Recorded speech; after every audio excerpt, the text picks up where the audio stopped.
Hello AP Chemistry and welcome to 17.2 Buffered Solutions. I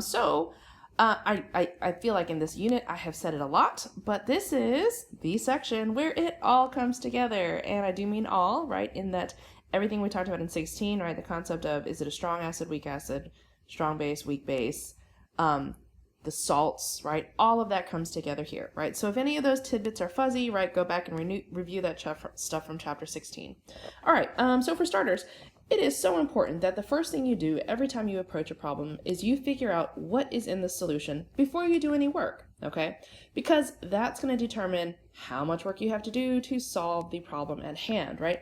Because, for example, if it's a strong acid, right, or even a strong base, right, that means the solution is very simple, right? It all dissociates, it all reacts, and the math gets very simple, right? In that the strong acid concentration or strong base concentration reflects the concentration of hydronium and or hydroxide in the solution, right? Super simple, right? If it just happens to be a weak acid or a weak base, then the math is, equilibrium based, right? And you should probably think about a Rice table as part of your work, right? And how much is produced, right? And then if it asks about pH, you'd have to work from there, meaning we have to know our K values for the respective acids and bases, right, that are involved. Then we have a further scenario, right, where we have a weak acid, right, and its conjugate, right, or a weak base and its conjugate, yes? In either of these two scenarios, that means we have a buffer system, and we have to be even more thoughtful about the work that we're going to do, right? And then obviously, any of these scenarios could be more thoughtful if we then take that scenario and then add something to it, right? So anyway, make sure you assess what's present, right? Obviously, these scenarios constitute buffers, and it must be, right, a weak acid and its conjugate specifically, right? Because the whole point of a buffer, right, is that the weak acid acts as an acid, the conjugate acts as a base, and because they are the same, right, and going back to that whole, common ion effect, they don't consume each other, right? They just exist in the solution together, which means that now we have an acid and a base coexisting in a solution, which means that added acid or base can be neutralized, yes? All right, the essence of a buffer. So, how a buffer works, right? Going back to things we should know. So here is our initial buffered solution, right? And in this case, we're talking about an acid buffer that contains equal concentrations of HF and F minus, right? Going back to the fact again, right, where if I have the concentrate, oh, that color's terrible. If I have HF and water, right, in solution, I'm going to have F minus and H3O plus, right? But if I have a significant amount of F minus, HF is not going to dissociate significantly, so I'm just going to have a boatload of both of those two things hanging out in the solution. This acting as an acid, this acting as a base, right? And so we can add those labels down here even, right? So this is our acid component, right? And this is our base component. So if we were to add some acid to the solution, right? And so we're talking adding a strong acid, right? Then that acid is going to react with the base, right? So we will have consumed some of this. We will produce some of this, right? And we could write a reaction for that, right? So we have our F minus. Oh, yep, it's down here. So F minus plus H plus gives us some HF, right? Which means we consume some of this and produce some of this, right? And that's how it neutralizes H plus. But you'll see that the total, the ratio of HF to F minus doesn't change significantly, right? And if we were to go in the opposite direction, right? If we were to add hydroxide ion, that's a base, so it will consume some of the acid, right? So it consumes some acid, it produces some of the base, right? But again, the overall concentration, the ratio between HF and F minus don't change significantly, right? Good, makes sense. Make sure you understand that and make sure you can always think through that, right? In that a buffer contains an acid and a base that don't consume each other, so that when we add strong acid or strong base, right, those can be neutralized, yes? All right, so buffer basics. I should have come up with a better word than that, right? But for an acidic buffer, it has to be a weak acid, right? And its conjugate base must be, right? Now, we must have both of those things in solution. And if we think about what that's going to look like, right, we have our weak acid plus water is going to give us A minus and H3O plus, right?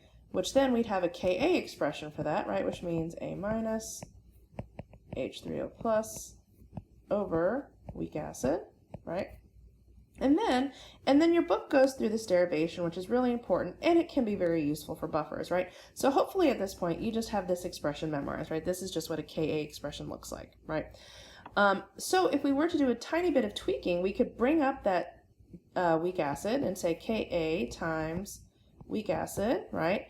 And then divide that by my A minus is actually going to give us our H3O plus, yes? In that I can solve for the concentration of hydronium ion right by this. And the neat thing here is that it allows us to look at these concentrations in a slightly different relationship, right? In that the amount of H3O plus, right, first of all, when weak acid equals A minus, what's true? Right, Ka is equal to H3O plus, yes? When Wa equals A minus, Ka is equal to H3O plus, yes? Does that make sense, right? Which is why, so for example, in this particular scenario, because HF and F minus are the same, I know that in this initial buffered solution, the H3O plus concentration is equal to whatever the Ka value is for hydrofluoric acid. Yes, does that make sense? All right, now the other thing to take note of, right, is that Ka is a constant, right? Right, that's the whole point, right? It's the acid dissociation constant. Since Ka is a constant, what that also means is that the hydronium ion concentration basically reflects the ratio of weak acid to conjugate base, yes? Because Ka is a constant, the hydronium ion concentration reflects the relationship between the concentration of Wa and A minus, all right? So then, the significance here, right, is that if these relationships don't change significantly, right, in that if this goes up a little, this goes down a little, right, the concentration doesn't, the relationship or the ratio doesn't change much, neither will H3O plus. Yes, does that make sense? Okay, so then if we look at it on the flip side with the basic buffer, right, we need to have a weak base, right, and its conjugate, right, its conjugate acid, that's what it needs to be composed of, right, and so the way we're going to symbolize weak base is just with a, let's use a B, base plus H2O is going to give us a protonated base, right, plus OH minus, yes? All right, so then if we start here, then we could write a Kb expression, right, which is going to say protonated base, hydroxide ion, over base, yes? And that's our Kb expression, and again, hopefully you've just memorized that, otherwise you can always just work your way there, right? And then we can do the exact same scenario, right, where I can say Kb times my initial base concentration over Hb is equal to my hydroxide ion concentration, right? Which gives us the same scenario, right? Where again, Kb is a constant, right? If my Hb and my B are equal, right? Or if my base and its conjugate concentrations are equal, then your Kb will reflect your hydroxide ion concentration, right? And again, as the ratio of B and Hb plus do not change significantly, right? Neither will the hydroxide ion concentration and neither will the pH, right? Now, the neat thing is, right, that this can be written from the point of view of the base, or it can just as well be written from the point of view of the acid, right? And this is why I think things start to get a little bit complicated for people, is because you can do it either way, you just need to be attentive to what you're doing, right? There is also the scenario where we could just do it from the point of view of the acid, right? So let's just, I know that's going to overlay terribly, right? But let's just, you know what, let's just shrink it down a little bit and move it over here, okay? Now, let's say that we wanted to do it from the acid point of view. So we're still talking about a basic buffer, right? Which is still going to be composed of a, oops,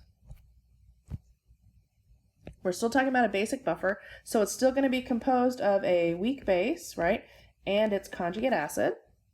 But let's do it from the point of view of the conjugate acid, right? So let's say we have Hb plus H2O, right, gives us what? Gives us our base plus H3O plus, right? Which means that now if we're talking about it from the point of view of this is a Ka expression, right? We might have to use Kw to figure out what the Ka is for that conjugate, right? But now we have flipped it so that way we can look at it all from the same point of view. Yes? Does that make sense? Right? Even though it's a basic buffer, right, it'll have a basic pH, but we can analyze all buffers the same way. We just have to start from the right thing, right? So here, for an acid, obviously it's really sensible, right? You would just obviously start your hydrolysis and everything else that goes with it, right? With your weak acid, right? In a buffer, our tendency would be to start from the base, right, in a basic buffer, right? But if we start from the acid, that means that, or the conjugate acid, we can look at the math the exact same way, which may be less confusing. I don't know, maybe it's more, I don't know. Look at these methods, see how you feel about them. If you have some questions about figuring out what works best for you, come see me sooner than later, and we can try to help you find the best method. All right, thank you for listening, be good, and no worries. Lots of practice coming up next. Okay, be good.